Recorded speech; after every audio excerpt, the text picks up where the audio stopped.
Assalamualaikum warahmatullahi wabarakatuh. Innal hamdalillah nahmaduhu wa nasta'inuhu wa nastaghfiruh wa na'udzu billahi min shururi anfusina wa min sayyiati a'malina. May yahdihillahu fala mudilla lahu wa may yudlil fala hadiya lahu. Asyhadu an la ilaha illallah wahdahu la syarika lahu wa asyhadu anna Muhammadan 'abduhu wa rasuluhu la nabiyya ba'dahu. Allahumma shalli ala Muhammad wa ala ali Muhammad. Jemaah subuh yang dirahmati Allah, puji dan syukur kita panjatkan kepada Allah Subhanahu wa taala yang telah memberikan begitu banyak nikmat kepada kita semua, nikmat iman Islam termasuk kesehatan tentunya, sehingga kita bisa melaksanakan sholat subuh berjamaah di Masjid Kuba yang kita banggakan ini. Mudah-mudahan Allah menghapuskan dosa kita, langkah kita dari rumah ke masjid, dan mengangkat derajat kita. Amin. Salawat dan salam semoga selalu tercurah kepada junjungan kita, tauladan kita, Nabi besar Muhammad SAW, kepada keluarga, sahabat, insyaallah kita dikumpulkan bersama beliau di jannahnya. Amin. Alhamdulillah, Al-Ustaz Ki Haji Mamun Adung sudah hadir ke tengah kita untuk mengisi taklim rutin kita pada subuh setiap hari Sabtu pekan ketiga. Barangkali Ustadz baru Sabtu ini naik di atas ya, karena saya masih ingat taklim kita dengan beliau bulan yang lalu atau minggu ketiga bulan yang lalu masih di bawah. Insyaallah Sabtu berikutnya sudah di bawah lagi Ustaz. Mohon doanya sehingga kita menyelesaikan proses pembangunan masjid kita yang kita banggakan ini. Kami mohon doa dan bantuan dari Bapak sekalian, karena kalau melihat posisi keuangan bendahara Pak Jaya ya, terkait dengan proyek ini, kemarin masih tersisa saldo sekitar Rp37.500.000, jadi jauh dari kebutuhan kita yang masih harus menyelesaikan di lantai bawah. Terutama kita masih menyelesaikan lantai bagian belakang belum dan samping, kemudian tangga sebelah utara, kemudian jendela, dan memang beberapa pos anggaran belum kita lelang kepada jemaah, tetapi sudah kita lakukan karena terkait dengan pekerjaan yang sudah dilakukan seperti jaringan CCTV, kemudian jaringan sound system dan lain sebagainya. Itu harus dilakukan karena ada penanaman kabel di atas plafon. Jadi jangan sampai nanti plafon sudah ditutup, jaringan-jaringan tersebut baru kita lakukan sehingga harus membobol plafon lagi. Kekurangannya masih begitu besar kalau kita lihat RAP yang disusun oleh panitia 7,1 miliar. Alhamdulillah dana sudah terkumpul sampai hari kemarin sekitar 4,2 miliar, sehingga masih kekurangan sekitar 2,4 miliar lagi. Mudah-mudahan Allah mudahkan penyelesaiannya dan Allah juga cukupkan dananya. Kami ketuk hati Bapak-Bapak sekalian untuk menginfakkan dan sedekahkan sebagian harta yang Allah titipkan di kita. Insyaallah kita berniaga dengan Allah tidak rugi. Kita titipkan harta-harta kita di jalan Allah. Banyak Allah menegur kita atau bahkan mensiti beberapa ayat terkait infak sedekah dalam nas Al-Quran maupun hadisnya.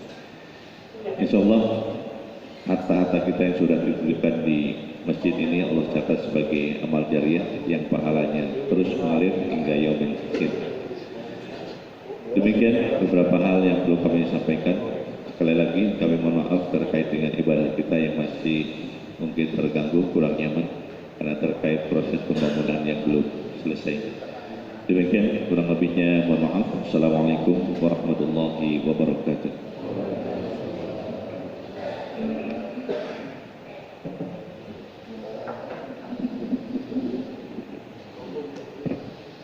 Bismillahirrahmanirrahim. Assalamualaikum warahmatullahi wabarakatuh.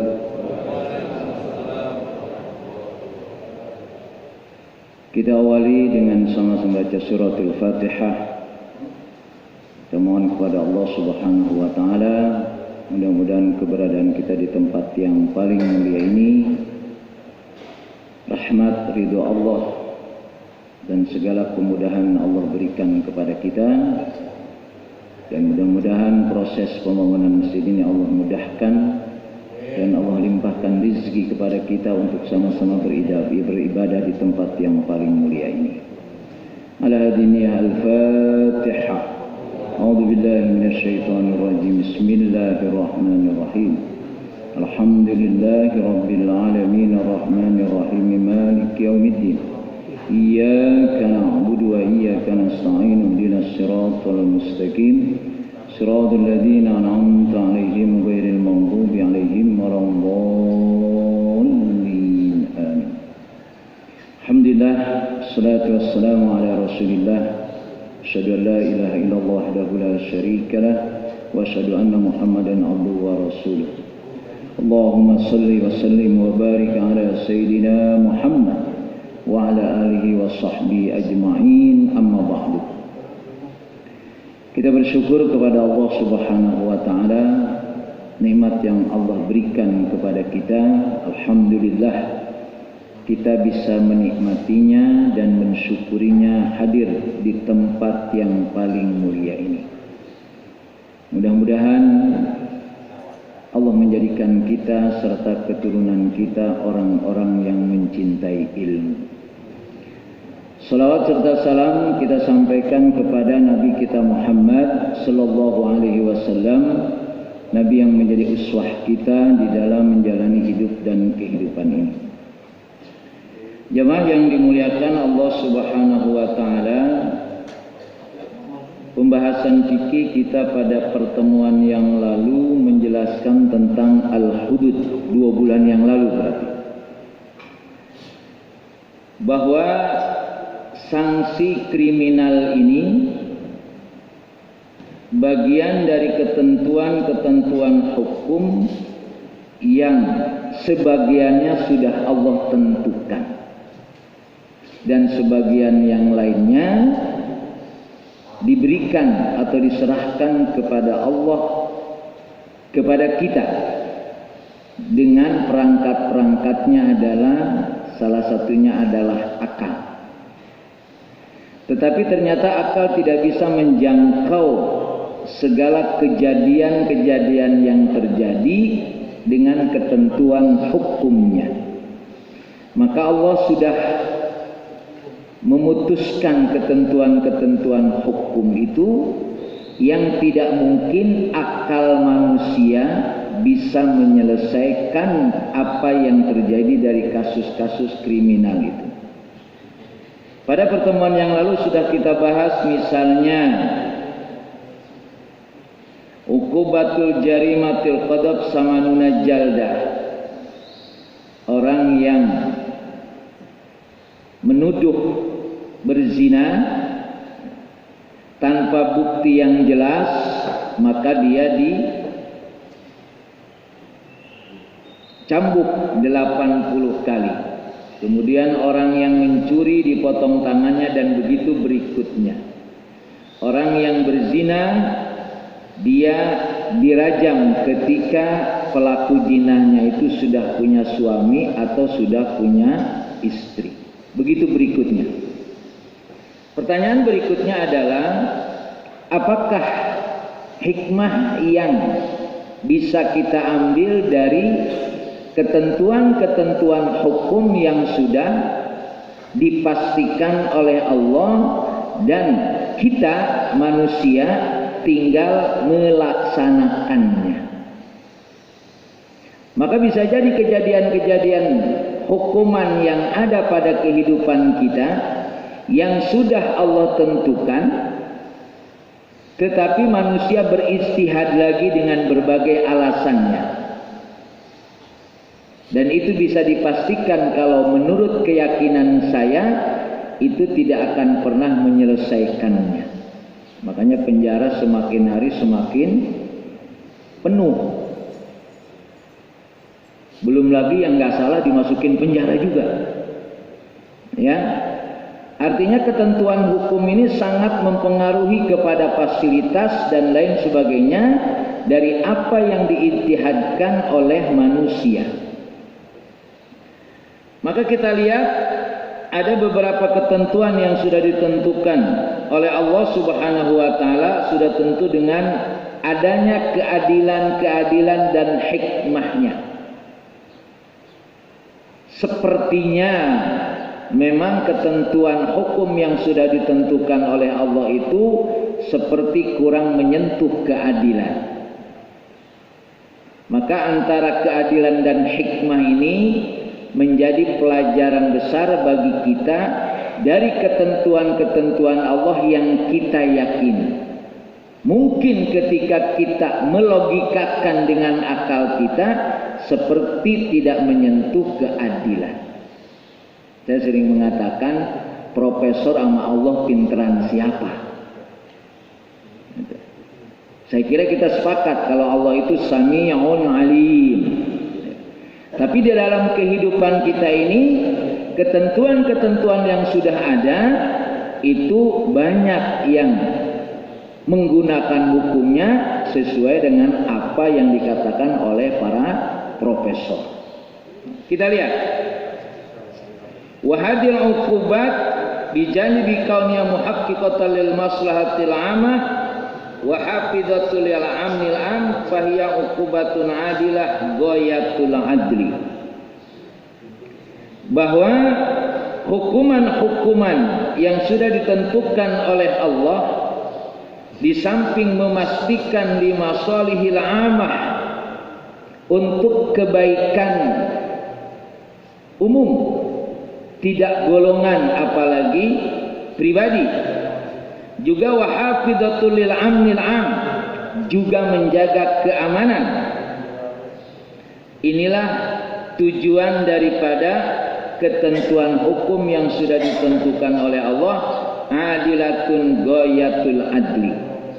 Harus kita yakini kalau ketentuan-ketentuan yang sudah ditentukan oleh Allah itu adalah sampai puncaknya keadilan. Atau dengan kalimat yang lain, tidak mungkin ketentuan hukum yang sudah ditentukan Allah itu tidak menyentuh keadilan. Id'ana zina, misalnya orang yang berzina, kenapa dia dirajam? Kenapa dia dicambuk? Id'ana zina jarimatun min afhasil jaraim wa absa'uha. Contohnya adalah perbuatan zina itu adalah perbuatan yang sangat keji.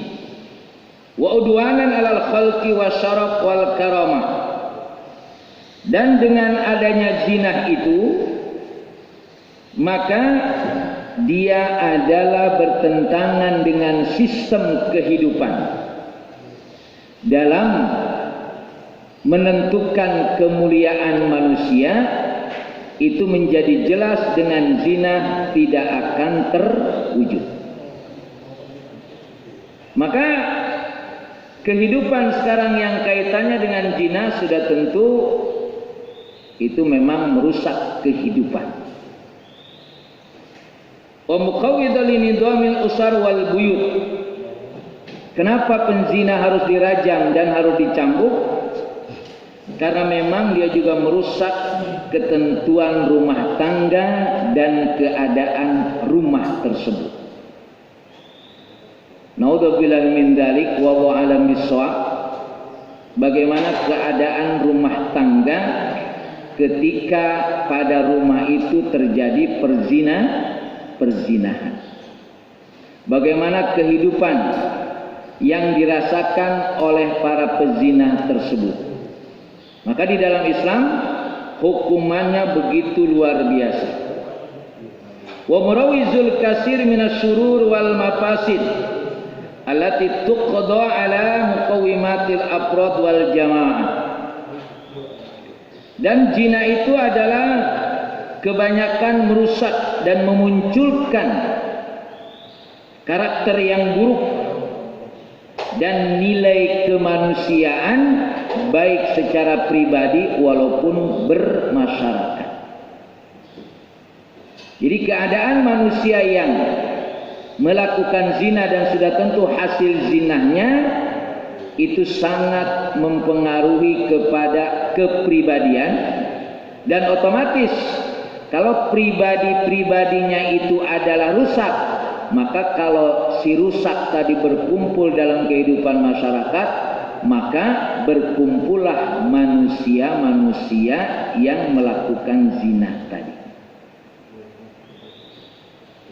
Wa tadhhab bikianil ummah. Maka dengan demikian nama baik umat sudah tidak ada lagi maknanya. Bahwa bagaimana kita membentuk umat yang bermoral, yang berakhlak, yang bernilai. Kalau zina misalkan itu dibiarkan saja, tidak ditentukan ketentuan hukumnya sebagaimana Allah sudah menjelaskannya. Wa ma'adzalika faqad ihtatal Islam fi isbati hadil jarimah. Pasturito surutan yakadu yakunu minal mustahil tawaffuruha. Memang kaitannya dengan orang berzina lalu dia dinyatakan berzina sehingga akhirnya penzina itu dirajam, memang tidak mudah untuk menentukan kalau dia itu penzina. Syaratnya juga tidak mudah. Bayangkan kalau orang berzina harus disaksikan oleh 4 orang. Berbarengan menyaksikan tadi dan dia menyatakan itu. Dan ketika dia menyaksikannya memang sedang melakukan.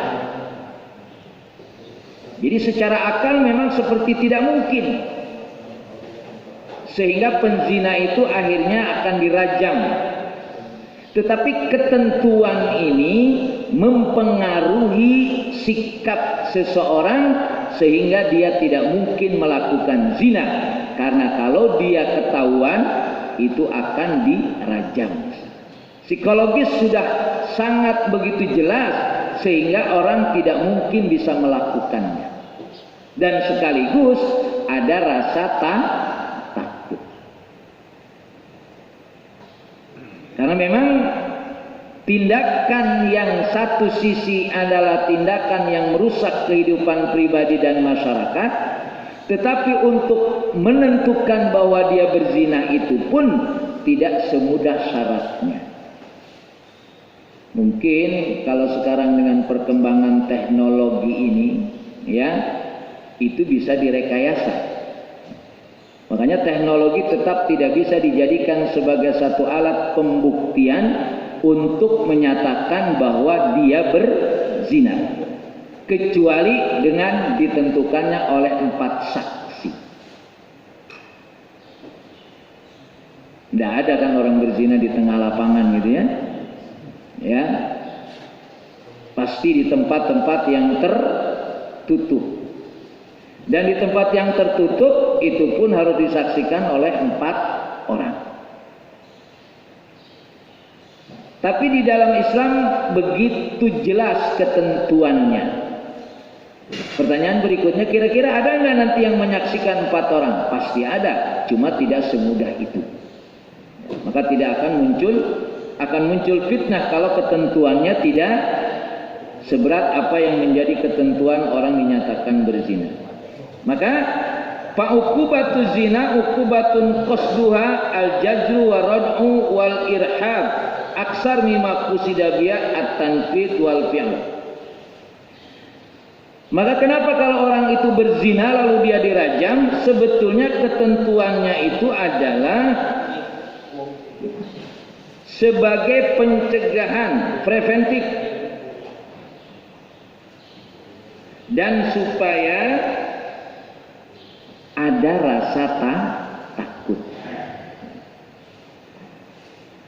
Jadi ketentuan zina dirajam itu adalah lebih kepada menanamkan kepada manusia itu agar ada rasa takut. Bukan sekadar melakukan hukumannya. Karena kalau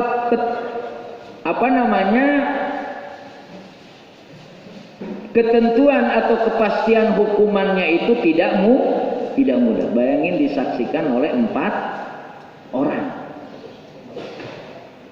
Tetapi ketentuan ini kalau dia berzina maka dirajam. Dirajam itu teknisnya gimana? Dilempari dengan batu sampai mati. Ketentuan hukumnya sudah jelas, tapi memutuskan bahwa dia berzina itu adalah proses yang tidak mudah. Tapi ketentuan ini menjadikan orang ada rasa takut. Kenapa hukuman korupsi jelas, tetapi alhamdulillah koruptor tidak kurang-kurang. Karena bisa jadi ketentuannya itu tidak menjadikan ada rasa takut. Ya, tidak menjadikan ada rasa takut. Sehingga koruptor bergantian.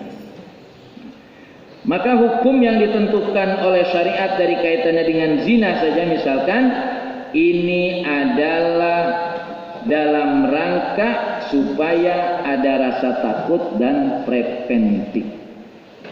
Jadi bukan kaitannya dengan pelaksanaan, lebih kepada mempengaruhi nilai psikologis pada manusia sehingga dia kalau melakukannya muncul ada rasa takut. Nah, sekarang ukuran rasa takut ini kan tidak mudah bisa ditangkap oleh kita. Apalagi ketika orang berzina, ya, itu hukumannya tidak menjadikan rasa takut sebagaimana yang terjadi pada kehidupan kita sekarang ini. Maka paling tidak dengan kita mempelajari hudud ini, tertanam pada diri kita satu keimanan, satu keyakinan, kalau sesuatu itu sudah menjadi ketentuan Allah, maka bagi kita hanya akhirnya sami'na wa ata'na. Tertanam keyakinan. Harta yang Bapak serahkan ke Masjid Kuba ini itu menjadi dorongan keyakinan ini akan menolong saya nanti di dunia dan di akhirat. Dan itu perlu keimanan. Karena kalau ketentuan Allah tidak dikuatkan dengan keimanan dan keyakinan, kita akan mundur maju. Apa iya ya Allah akan menggantikan harta saya yang saya serahkan ke Masjid Kuba gitu ya? Lama betul mikirnya gitu kan? Tapi insya Allah perjalanan masjid ini, kalau bahasa istilah kiai saya itu, kalau sudah setengah pekerjaan insya Allah akan tuntas. Ini kan sudah setengah ya, insya Allah sudah setengah ini ya. Jadi kalau yang kemarin lebih ya, lebih dari setengah, masya Allah ya. Tinggal menguatkan saja, ya, meneguhkan saja, ya. Dan Bapak bayangkan kenikmatannya nanti. Dalam kaitannya nanti adalah balasan yang Allah berikan. Sekarang saja sudah kita nikmat duduk di tempat ini ya. Baru duduknya saja kita sudah merasa nikmat. Pandangan-pandangan kita terhadap masjid yang dibangun ini itu sudah memberikan hiburan yang luar biasa. Maka ketentuan hukum juga demikian. Kemudian kaitannya dengan wasyariqah, pencurian. Ada yang berpendapat memang kadang-kadang pelanggaran-pelanggaran yang sebetulnya merusak itu kalimatnya jangan terlalu halus. Ya. Kalau terlalu halus itu namanya tidak terasa gitu. Orang dipanggil pencuri sama koruptor tuh kerenan mana? Ini bicara keren nih. Pencuri lo, koruptor lo, kerenan mana kira-kira? Koruptor kan? Padahal koruptor tuh lebih jahat daripada pencuri. Tapi karena kalimatnya kayaknya kurang menyentuh gitu ya. Maka mestinya koruptor bilang aja pencuri, bahkan pencurinya ada kalimat yang lebih kejam nggak dari itu gitu. Biar orang nggak enak gitu jadi koruptor gitu. Terlalu halus kaitannya dengan seperti misalkan apa, orang penzina lah. Penzina itu kan disebut kupu-kupu malang gitu ya. Kan cakep banget istilahnya itu. Ya. Sehingga orang mau kemana? Mau nyari kupu-kupu gitu kan. Belum disebut malamnya baru kupu-kupu doang. Kan kayaknya enak banget nyari kupu-kupu kan, cakep-cakep kupu-kupu itu. Jadi kalimat-kalimat yang disebutkan oleh kita kaitannya dengan perusak-perusak moral itu mestinya harus menyentuh kira-kira gitu ya. Jangan terlalu halus. Kalau terlalu halus kadang-kadang kita tidak terasa. Naik penyesuaian harga, jadi aman-aman aja gitu ya, karena penyesuaian harga. Dan begitu berikutnya, wasariqah mahiyal i'tida ala amwalin nas wa abasa biha. Kaitannya dengan pencurian, as-sariq was-sariqatu faqta'u, pencuri itu dipotong tangannya. Apa hikmahnya? Apa keadilannya kaitannya dengan pencuri itu dipotong tangannya? Karena pencurian itu al-i'tida ala amwalin nas wa abasa biha. Karena pencurian itu adalah merampas harta manusia dari haknya. Jadi ketika kita bilang mencuri itu kan memang sesuatu perbuatan yang mengganggu betul kaitannya dengan harta. Wal amwal ahabul asya ila nufus. Padahal harta itu adalah sesuatu yang paling disukai. Gitu kan? Sesuatu yang paling disukai lalu diambil orang. Gitu kan? Berarti kan betul-betul yang mengambil ini sangat mengganggu. Kalau sesuatu yang tidak disukai oleh kita diambil orang gimana? Biarin aja kan gitu ya. Tapi harta ini sesuatu yang sangat dicintai oleh manusia lalu diambil. Pasti dia marah. Makanya sampai nanti akhirnya orang-orang yang mempertahankan hartanya dari para penjahat sebut saja, lalu dia matinya mati syahid. Jadi sebetulnya kalau harta yang diambil oleh orang lain, harta milik kita diambil oleh orang lain lalu kita pertahankan sampai kita matinya syahid. Sekarang kalau harta negara diambil oleh orang lain, yang punya siapa? Rakyat ya. Masa kita nggak bisa nangkep maling satu orang itu? Kalau kaitannya harta ini sesuatu memang menjadi bagian terpenting dari kehidupan kita. Maka as-salatul adah was-siyamul jaladah faqtabirin nas bil ma. Orang yang melakukan sholat itu ya sholat biasa, dan sholat nggak ada susahnya. Apa sih susahnya sholat? Apa sih beratnya sholat sebetulnya? Nggak ada. Duhur, asar, maghrib, isya, subuh sama bacaannya. Yang beda cuma niatnya doang. Coba kalau duhur bacaannya beda sama subuh dan beda sama asar, bisa ketuker gitu ya. Habis sholat tuh, tadi saya bacaannya bacaan duhur padahal sholatnya sholat subuh. As-salatul adah, orang yang sholat biasa sebetulnya. Wasyamu jaladah, orang yang berpuasa juga sama. Anak-anak kita, anak kecil demen gak puasa Ramadan? Demen, senang. Tapi fahtabirin nas bilma, uji manusia dengan harta. Sholatnya rajin, puasanya rajin. Kalau dengan harta insya Allah miring-miring dikit. Maka pencurian ini memang sesuatu yang sangat mengganggu kehidupan. Karena tidak ada orang yang tidak cinta harta. Maka ketentuannya jelas, ya. Fatakrilu uqubatil qat'i li murtakibi hadil jarimah hatta yaqifa ghairuh an iktirafi jarimatis sariqah. Maka ketentuan orang yang mencuri dipotong tangannya bagi si pelanggar itu adalah sebuah ketentuan yang sangat pasti. Sudah tentu nanti dalam rinciannya berapa dia mencuri nanti ada penjelasan lain. Tapi ketentuan hukumnya adalah bahwa pencuri itu dipotong tangannya.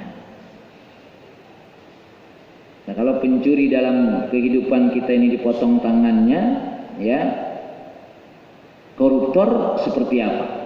Kan sudah banyak sebetulnya wacana-wacana kaitannya dengan hukuman bagi koruptor. Seringkali dilontarkan, cuma hilang lagi.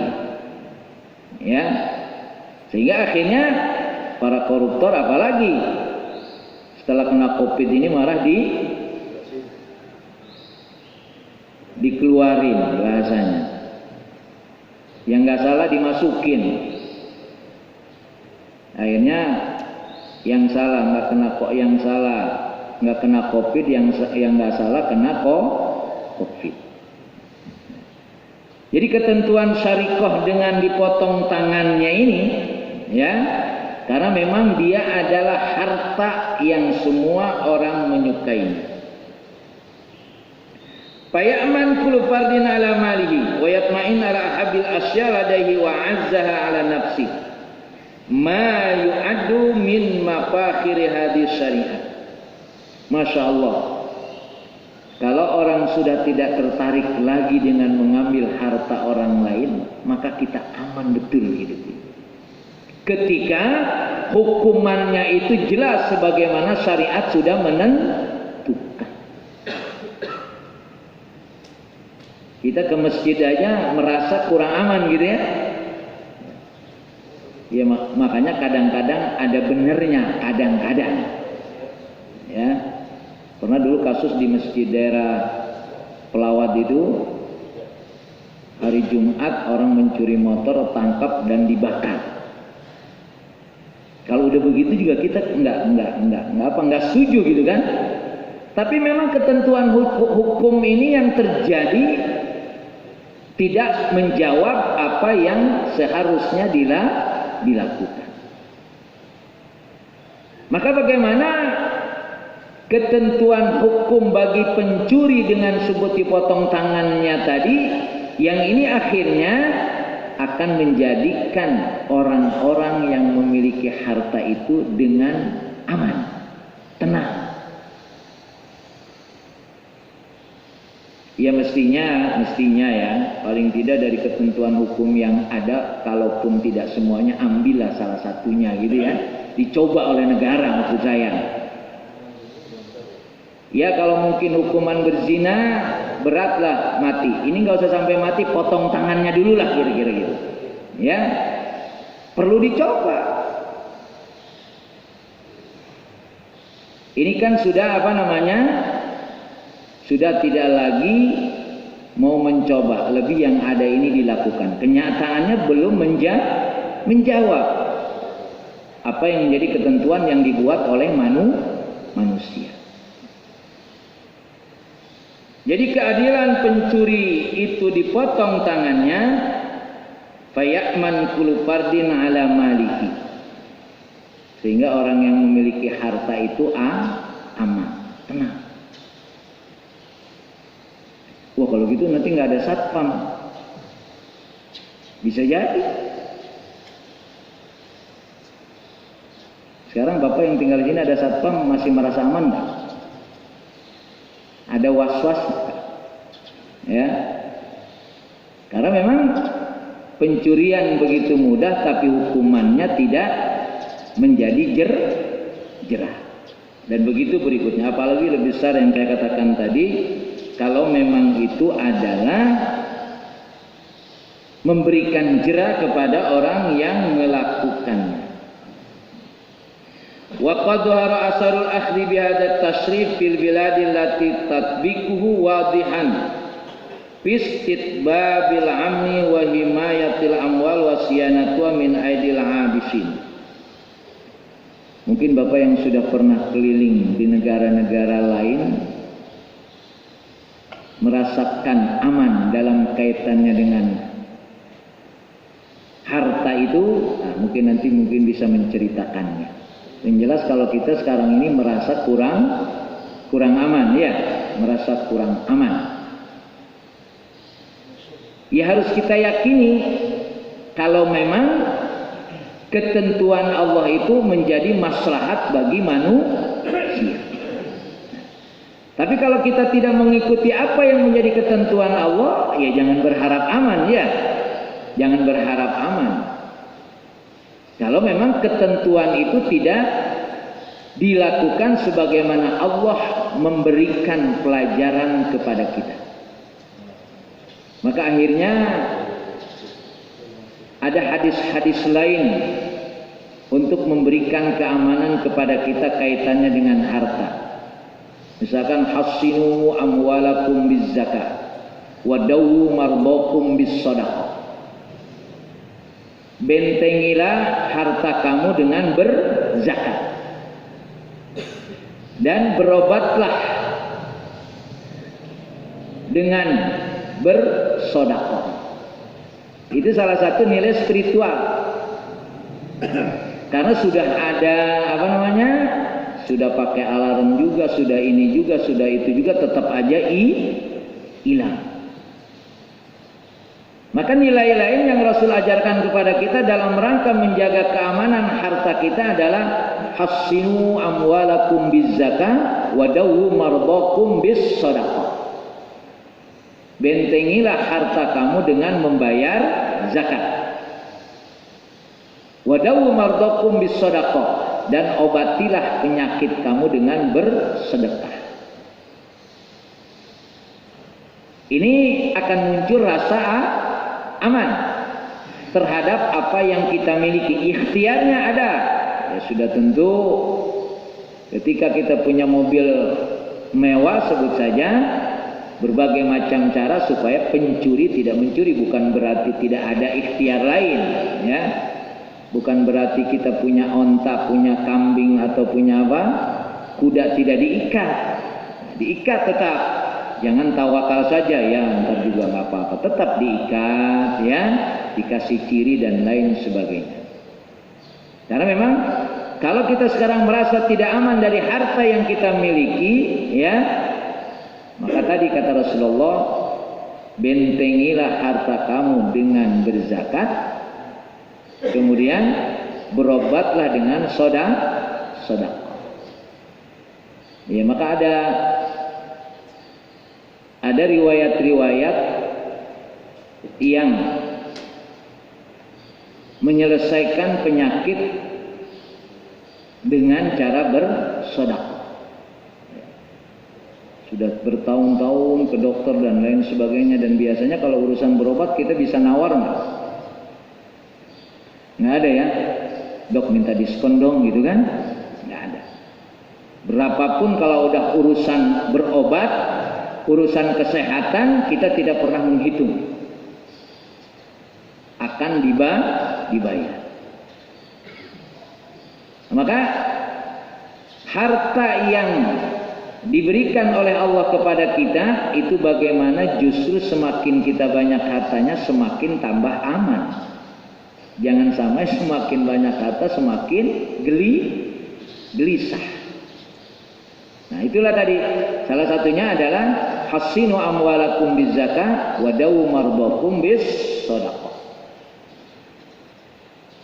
Agar harta ini menambah ketenangan kepada kita. Maka itulah perbandingan yang dijelaskan oleh Ali karamallahu wajhah, kelebihan orang punya ilmu dan punya harta. Kalau orang punya ilmu, kita dijaga oleh ilmu. Tapi kalau kita punya harta, kita yang jaga harta. Itu perbandingannya, karena Al-ilmu afdalu minal mal. Perbandingannya ketika ilmu dan harta itu menjadi bagian pada kehidupan kita, ternyata ilmu itu bisa menjaga kita, sedangkan harta kita yang jaga.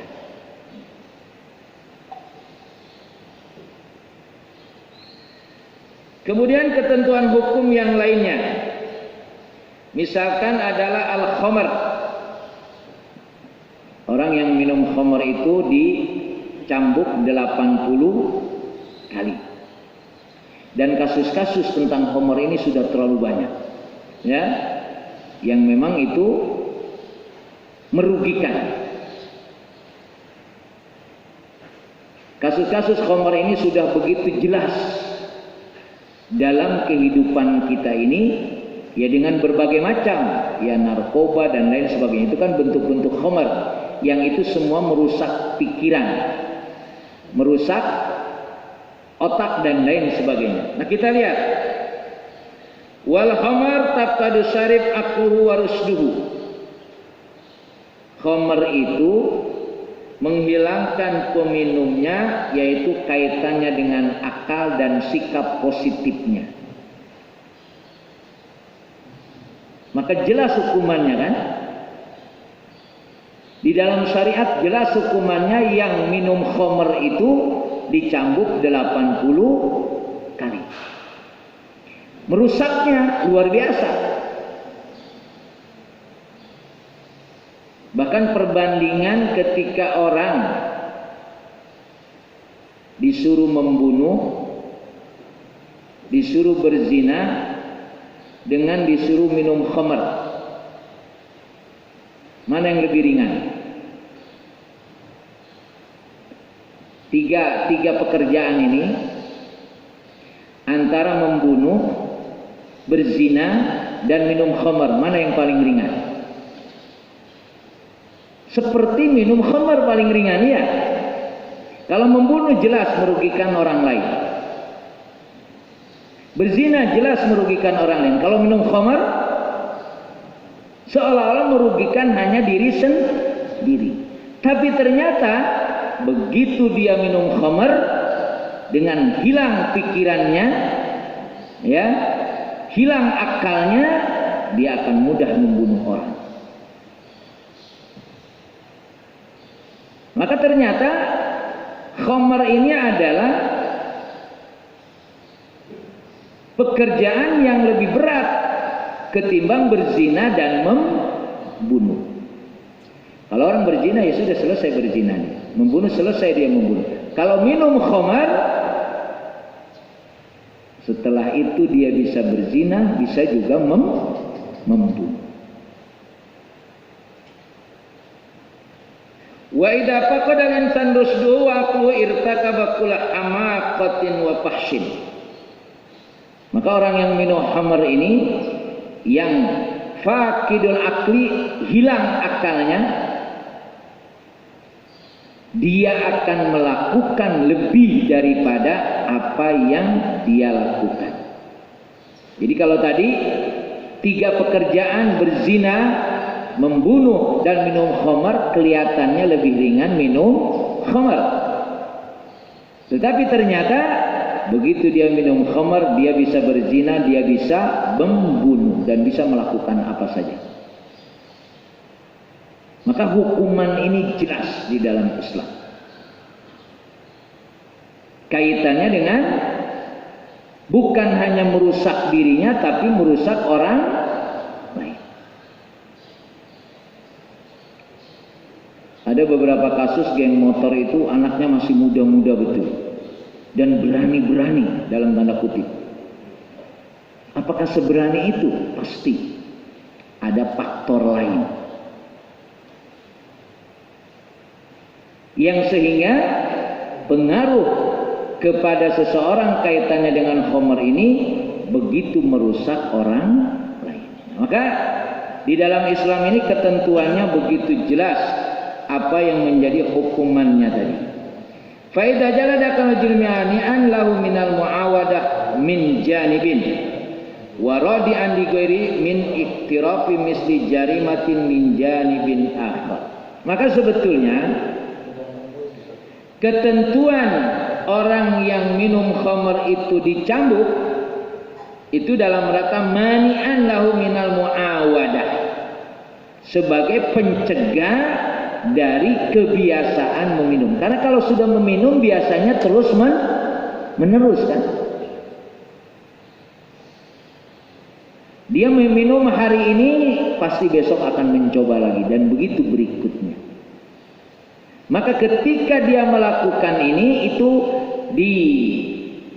dicambuk mani'an anil muawadah, pencegahan agar dia tidak mengulangi kembali.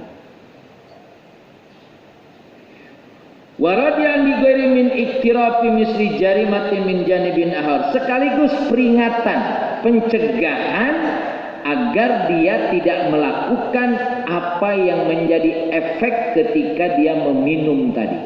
Seperti saya contohkan tadi, kalau dia minum khamar, dia bisa membunuh orang lain dan juga dia bisa berzina, bahkan lebih dari itu. Ini gambaran kaitannya dengan apa yang menjadi efek dari khamar itu sendiri. Jadi jamaah yang dimuliakan Allah Subhanahu wa taala, bahwa ketentuan hukum yang sudah ditentukan oleh Allah, dan kalau dengan bahasa fikih tidak mungkin orang berijtihad karena efeknya jelas. Dan efeknya itu tidak bisa diselesaikan kecuali dengan hukuman yang sudah ditentukan. Saya sih tetap optimis bahwa ketentuan-ketentuan hukum syariat ini akan dipakai, cuma kapannya wallahu a'lam. Karena akhirnya manusia dengan logikanya, dengan penjelasan-penjelasannya mungkin secara ilmiah akhirnya jenuh dan tidak menyelesaikan permasalahan. Tetapi ketika syariat sudah menentukan dengan kepastian hukumnya, inilah yang akan menjawab dari apa yang dikhawatirkan oleh kita. Cuma memang jamaah yang dimuliakan Allah Subhanahu wa taala, ketentuan-ketentuan hukum ini harus diimani, harus diyakini. Tidak hanya melihat daripada sisi-sisi logis dan tidak logis, termasuk urusan ibadah lah misalkan kita. Kaitannya dengan ketentuan hukum itu kaitannya dengan ibadah. Hukum itu kan hanya dua sebetulnya, wajib dan haram. Kalau sunnah kan masih boleh ditawar ya.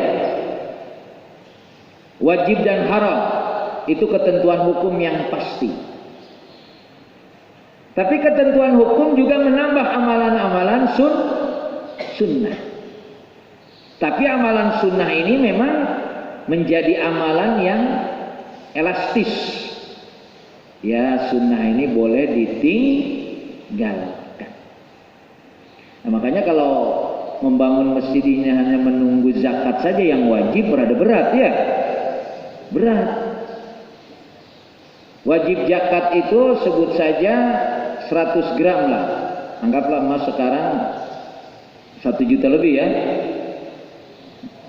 Berarti 100 gram kali 1 juta berapa? 100 juta ya. 100 juta itu 2,5% berapa?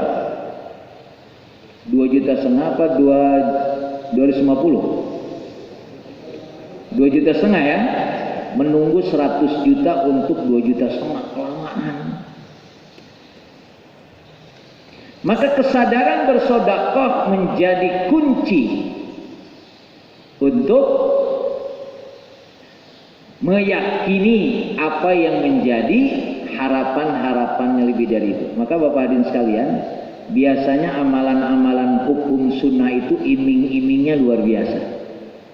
Ya.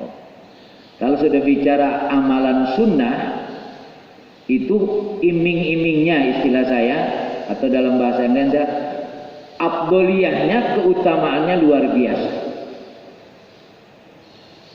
Kalau sudah urusannya sunnah, seperti kita sekarang ini, siapa yang sholat subuh berjamaah, lalu dia duduk di tempat tersebut atau di masjid tersebut sampai nanti matahari keluar, ya, plus 5 atau 10 atau 15 menit, lalu dia sholat sunat 2 rakaat, pahalanya haji dan umroh.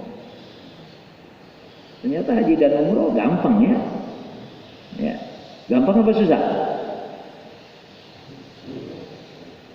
Ya gampang, cuma sholat subuh berjamaah, ya, duduk berzikir, baca Quran sampai nanti tuluh keluar matahari, ya, lalu kita sholat sunat 2 rakaat, pahalanya haji dan umroh. Jadi nggak usah ribet-ribet lah pergi umrah lagi covid begini, udah sholat subuh aja berjamaah, ya, kemudian zikir. Berapa ongkos umroh? Sebutlah 20 juta ya. Ya. Saya mau haji dan umroh, bawa ke Masjid Kuba 20 juta bawa. Ya. Bawa ke Masjid Kuba 20 juta, sholat subuhnya berjamaah, lalu zikir, ya, lalu sholat 2 rakaat. Dapat haji dan umroh. Duitnya 20 juta kasih ke Masjid Kuba, selesai. Tapi memang amalan sunnah ini luar biasa sisi lain, ya. Sampai untuk umroh saja dalam covid begini orang masih berangkat juga, kan luar biasa ya, masya Allah. Padahal dia di swab, di rapid dan lain sebagainya. Sampai di Mekah juga dia suruh tidur dulu 3 hari, ya. Tapi banyak yang melakukan juga ya. Saya pengen nanya, ada nggak yang di sini lagi begini pergi umroh? Perlu juga kita tahu motivasinya begitu hebat luar biasa, apalagi umrohnya yang kesekian kali ya, masya Allah. Jadi ketentuan sunnah banyak. Nah, maka sekarang kaitannya dengan ketentuan hukum yang wajib dan haram kan mestinya kita tidak boleh nawar, kan kira-kira gitu. Sholat zuhur itu wajib, oke. Jam berapa sholatnya? Jam berapa saja selama waktu zuhur masih ada, kan gitu. Boleh sholat zuhur 2:30? Boleh. Kalau asar jam 3 berarti sholat zuhur kita jam 2:55 menit gitu ya. Sholat dapat 2 rakaat adzan asar, lanjut. Yang penting melaku. Tapi kalau sudah bicara sunnah kaitannya dengan sholat misalkan, siapa yang berjalan dari rumahnya ke masjid saja, langkahnya itu, langkah pertamanya Allah ampuni dosanya, langkah keduanya dan begitu berikutnya Allah naikkan derajatnya. Sampailah ke masjid mendapatkan pahala yang lebih ketimbang sholat sendirian. Apalagi sholat subuh ini, sholat subuh berjamaah ini pahalanya seperti sholat sepanjang malam. Bapak pernah sholat sepanjang malam? Artinya motivasinya diberikan begitu luar biasa kaitannya dengan sunnah.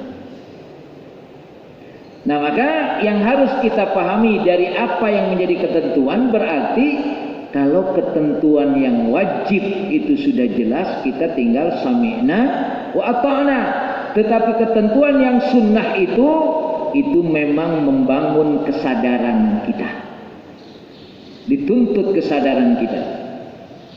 Makanya kaitannya dengan apa yang disebut dengan sunnah Rasul itu jangan dipahami dalam pengertian hukum. Sunnah Rasul itu kebiasaan Rasul. Contoh, Rasul itu biasanya kalau sholat itu di mana? Di masjid. Nah, itu namanya sunnah, kebiasaan. Jangan sunnah dipahami hukumnya. Emang sholat di rumah nggak boleh? Boleh, ya sudah kalau boleh. Ya. Itu namanya kita memahami sholat di masjid itu adalah berjamaah, itu hukumnya sunnah sehingga tidak terdorong. Ya, untuk melakukannya karena sunnah. Coba kalau kita bayangkan sholat subuh berjamaah itu mendapatkan pahala sholat sepanjang malam. Lalu berzikir sampai keluar matahari, lalu kita sholat 2 rakaat, itu pahalanya haji dan umrah. Masya Allah. Apalagi ditambah dengan ta'lim seperti ini. Nah, maka apa yang saya jelaskan kaitannya dengan ketentuan-ketentuan hukum, kaitannya dengan pencurian, kemudian adalah perzinahan, kemudian adalah kaitannya dengan menuduh orang berzina. Itu hukum-hukum yang sudah ditentukan oleh Allah dan maslahatnya jelas. Tapi kalau kita tidak menjadikan pelanggaran-pelanggaran tadi tidak sesuai dengan apa yang ditentukan oleh syariat, maka seperti inilah keadaannya. Koruptor semakin hari semakin nambah, dan begitu berikutnya, karena hukumannya tidak sesuai dengan apa yang menjadi tidak berani melakukannya atau tidak pada menjadi jerah. Maka kalau kita sudah merasakan sholat berjamaah, ya, terus kita akan menikmati itu. Kalau kita sudah meyakini, menikmati apa yang Allah tentukan, meyakini apa yang sudah Rasulullah contohkan. Maka yang namanya berbuat baik itu tidak ada jerah. Jadi kalau ada mantan preman itu betul. Mantan preman betul. Karena melakukan kejahatan, keburukan itu lelah. Tapi kalau mantan ustadz itu nggak benar. Nggak mungkin. Dari kemarin dia belum ustadz sebetulnya. Ya, karena tidak ada orang berbuat baik itu kapok. Tidak ada. Maka saya yakin masjid ini akan selesai, karena dari kemarin-kemarin yang sudah bersedekah itu tidak akan berhenti dia. Ya, bahkan dia berpikir ingin menyelesaikan, ya, dan terus dia berdoa. Karena memang melakukan kebaikan itu tidak akan pernah jerah. Justru kalau orang melakukan kebaikan itu kapok, berarti belum melakukan kebaikan. Maka yang ada pada kita adalah kalau kita melakukan kebaikan, rindu melakukan kebaikan berikutnya, berarti amal kita diterima oleh Allah Subhanahu wa Ta'ala. Saya kira ini yang bisa saya sampaikan, ya, kaitannya dengan ketentuan. Kita melanjutkan nanti pada kaitannya dengan wujubul iqamatil hudud, kewajiban melaksanakan ketentuan hukum tadi. Hikmah-hikmahnya bisa Bapak cari sendiri lah, ya. Seperti apa hikmahnya? Karena memang tidak semua ketentuan hukum itu dijelaskan hikmahnya. Justru nanti kita akan merasakan ketika kita sudah mentaati apa yang Allah dan Rasul perintahkan, kita akan merasakan nanti. Itu kembali kepada kita masing-masing. Dari apa yang Allah dan Rasul tentukan, kita akan menikmati kehidupan ini. Saya kira ini, silakan mau yang menambahkan atau bertanya. Saya kembalikan kepada moderator. Baik, jazakallah Ustaz. Baik, ada pertanyaan dari belakang? Ada, cukup. Baik, sebelum ada pertanyaan, ya silakan. Silakan.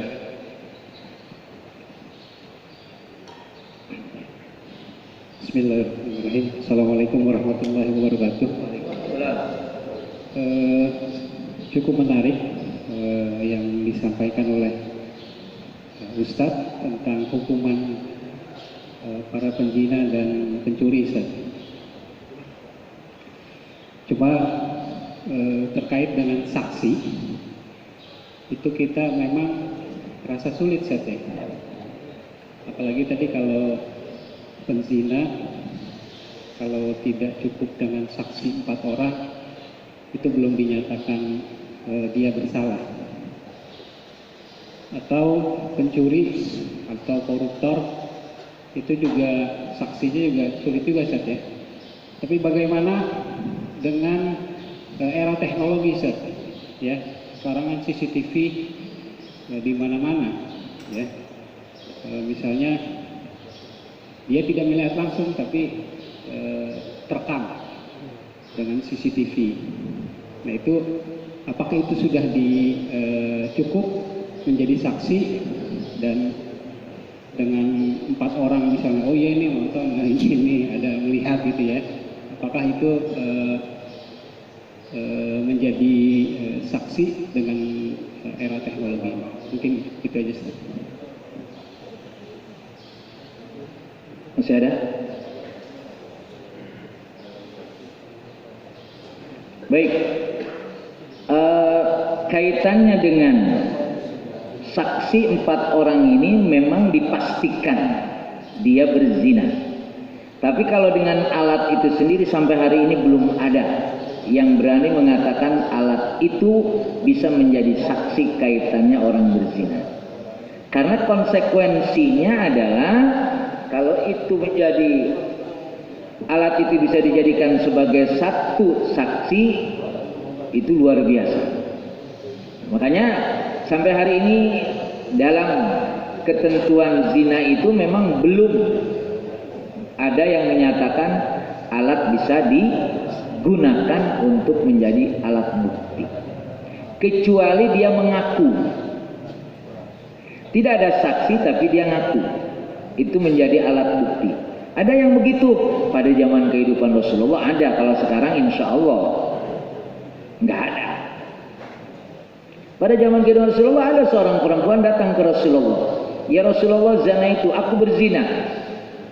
Rasulullah diam saja, karena orang ngaku itu belum tentu melakukan, atau sensasi saja kan bisa, ya. Tapi setelah beberapa bulan dia datang lagi, ya Rasulullah, aku berzina. Itu buktinya, sudah ada bukti. Dengan pengakuan dan bukti itu, maka hukum bisa dipastikan. Akhirnya dihukum dia. Si perempuan tadi setelah dia mengaku bahwa dia berzina dan buktinya ada, yaitu hamil. Lalu dia titipkan kepada ahli keluarganya, kepada walinya, jaga si perempuan ini sampai nanti lahir. Dan ternyata prosesnya bukan hanya sampai lahir, tapi sampai menyusui anaknya 2 tahun. Lalu setelah dia menyusui anaknya 2 tahun, dia kembali lagi ke Rasulullah, ya Rasulullah, hukum saya. Dihukumlah, dirajam sampai mati. Lalu ternyata setelah dirajam sampai mati, setelah mati diurus sedemikian rupa sebagaimana orang matinya normal. Lalu Rasulullah pun menyolatkan. Sampai para sahabat protes, kenapa engkau ya Rasulullah mensolati orang yang berzina? Kata Rasulullah, dia sudah tobat, mengakui. Andaikan dosanya ini dibagikan kepada 40 orang Madinah, sudah nggak kebagian dosanya. Jadi pengakuan dengan bukti ada itu ternyata diampuni oleh Allah Subhanahu wa ta'ala. Ya sekarang kan ada orang ngaku koruptor, kalau takut ketangkap buru-buru dia ngaku kan ya. Tapi kalau kira-kira nggak ketangkap, ngaku nggak? Jadi disinilah kesadarannya. Makanya di dalam Islam ini Pak, kalau boleh, cuma ini jangan dijadikan rumus, jangan. Namanya manusia bersalah itu sah-sah saja. Tinggal berani nggak dia ngaku di hadapan Allah. Itu yang lebih penting, ya. Kaitannya dengan orang bersalah sah-sah saja. Tapi berani nggak mengaku di hadapan Allah. Jadi kaitannya dengan teknologi ini belum bisa dijadikan sebagai dasar untuk menentukan seorang berzina. Apalagi sekarang teknologi bisa dibuat sedemikian rupa. Wajahnya wajah siapa, ngomongnya apa, dan macam-macam. Itu akan bisa berubah sekarang ini. Makanya hati-hati ketika seseorang berbicara padahal belum tentu dia orangnya itu. Alat canggih ini luar biasa. Saya kira begitu Pak. Ya. Kalau memang ketentuan pencurian ini, yaitu ada bukti saja, ya, tidak perlu saksi. seperti perzinahan tadi. Memang hartanya hilang, ya, buktinya ada. Itu lebih mudah insya Allah. Ya. Koruptor itu kan sebetulnya sudah gampang ketentuannya. Ya, cuma memang sebagian orang masih berpikir ya masih bisa diakal-akalin lah kira-kira gitu ya. Akhirnya dibebaskan dan lain sebagainya. Saya kira begitu. Ada lagi? Cukup. Baik, jazakallah Ustaz. Materinya cukup menarik. Jamaah sekalian, memang terkait dengan penerapan hukum Islam di Indonesia khususnya, sepertinya kita kalau melihat pemaparan tadi mengerikan gitu ya. Dengan hukuman misalkan potong tangan, rajam sampai meninggal, kemudian kalau membunuh dibunuh lagi gitu. Tetapi justru proses pembuktiannya itu yang sulit, atau bahkan seperti hukum pembunuhan itu bisa saja di akhirnya akan dibebaskan karena keluarganya mengampuninya gitu. Jadi proses itu yang memang relatif sulit pembuktiannya, seperti tadi tuduhan zina harus menghadirkan saksi 4 orang, ya nampaknya tidak mungkin juga kita melihat orang zina terang-terangan gitu ya. Saya melihat survei tahun 2007 bulan September dari suatu lembaga ICS dari Yusuf Ishak Institute yang berkedudukan di Singapura meneliti kemungkinan atau tanggapan masyarakat Indonesia terhadap penerapan hukum Islam atau syariah terhadap 1.620 responden. Hasilnya mengagetkan, ternyata 82% itu setuju hukum Islam diterapkan di Indonesia dengan pertimbangan-pertimbangan tadi tentunya. Kemudian survei lain dari Jeremy Menchik, seorang profesor dari Boston University Amerika. Kenapa masyarakat Indonesia dari responden yang tadi itu antusias penerapan syariat Islam di Indonesia? Ternyata adanya kekosongan moral kalau tidak diterapkan, adanya kekosongan moral akibat pengaruh liberalisasi dan kapitalisme di Indonesia atau bahkan di dunia, sehingga bukan hanya di Indonesia atau di negara-negara Barat sekalipun, justru mereka antusias untuk belajar Islam. Dan tadi Ustadz mengatakan kapan Islam atau hukum Islam diterapkan di Indonesia atau bahkan di negara lain, ya tinggal tunggu waktunya sambil kita berdoa, ya, karena tentu saja hukum Allah adalah hukum yang terbaik dan seadil-adilnya tentunya. Demikian jamaah subuh yang dimuliakan Allah, materi yang cukup menarik. Insya Allah kita lanjutkan, tutup nanti dengan surat suruh, dan insya Allah panitia atau DKM sudah menyiapkan sarapan di bawah untuk dibawa pulang tentunya. Dan saya ucapkan terima kasih kepada PIC di pekan ini, kepada warga RT 04 ya, Parayangan 1. Jazakallah. Demikian kurang lebihnya, mohon maaf. Assalamualaikum warahmatullahi wabarakatuh. Kita tutup dengan doa kepada majelis. Subhanakallahumma bihamdika asyhadu an la ilaha illa anta astaghfiruka wa atubu ilaik.